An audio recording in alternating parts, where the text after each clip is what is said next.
Ve Amerikan Başkanı Donald Trump'ın Ukrayna lideri Zelenski'ye hedef alan sözleri Moskova'da memnuniyet yaratsa da Avrupa deyim yerindeyse neye uğradığını şaşırdı. Rusya, Trump %200 haklı derken Trump'ın diktatör dediği Zelenski'ye Avrupa liderlerinden destek mesajı yağdı.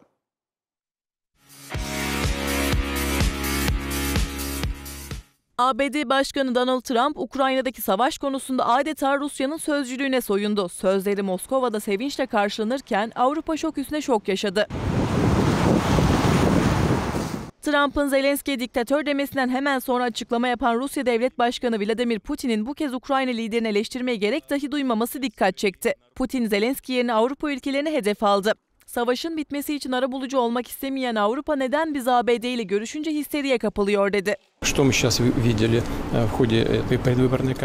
Açıkçası ABD Başkanı Trump'ın bu kadar kaba davranan müttefiklerine karşı kendisini bu kadar tutmasına şaşırdım. Hala oldukça mütevazı davranıyor. Avrupa'dakiler burada müzakere masasına oturup Rusya ile Amerika Birleşik Devletleri arasında arabuluculuk yapmak istiyorlar mı? Muhtemelen hayır. Peki o zaman bu histeriye ne gerek var?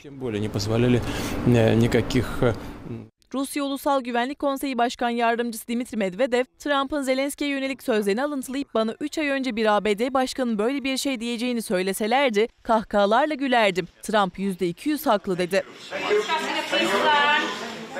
Avrupa ülkeleri ise Trump'ın diktatör dediği Zelenski'ye destek verdi. Almanya Başbakanı Olaf Scholz, Zelenski'nin demokratik meşruiyetini inkar etmek yanlış ve tehlikelidir dedi. İngiltere Başbakanlık Ofisi 2. Dünya Savaşı sırasında İngiltere'nin de seçimleri askıya aldığını hatırlatıp Ukrayna'daki durumun olağan olduğunu belirtti. Danimarka, Finlandiya ve İsveç gibi ülkelerden de benzer açıklamalar geldi.